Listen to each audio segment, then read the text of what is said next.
ناظرین گرام، آج کل کا جو دور ہے ہر انسان اپنی ہی سوچتا ہے اس دور کے اندر، لیکن ہمیں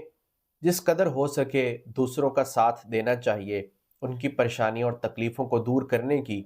جتنی ہم سے کوشش ہو سکتی ہے ہم کریں۔ صحیح مسلم میں ایک حدیث پاک موجود ہے، نبی کریم صلی اللہ علیہ وسلم کا ارشاد ہے جس کا مفہوم ہے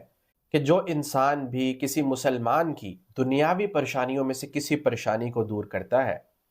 تو اللہ تعالیٰ اس شخص کی قیامت کے دن کی پریشانی دور فرمائیں گے۔ ناظرین کرام، دنیا کی پریشانیاں قیامت کی پریشانیوں کے آگے کچھ نہیں ہیں۔ قیامت کی پریشانیاں اور اس دن کی ہولناکیاں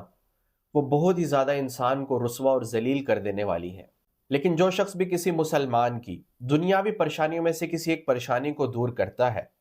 تو اللہ تعالیٰ جو مدد کرنے والا ہے، پریشانی کو دور کرنے کا ذریعہ اور سبب بن رہا ہے جو شخص، اللہ تعالیٰ قیامت کے دن اس شخص کی آخرت کی پریشانیوں کو دور فرمائیں گے۔ اور جس شخص کی آخرت کی پریشانیاں دور ہو گئی تو انشاءاللہ قیامت کے دن وہ جنت میں داخل ہو جائے گا۔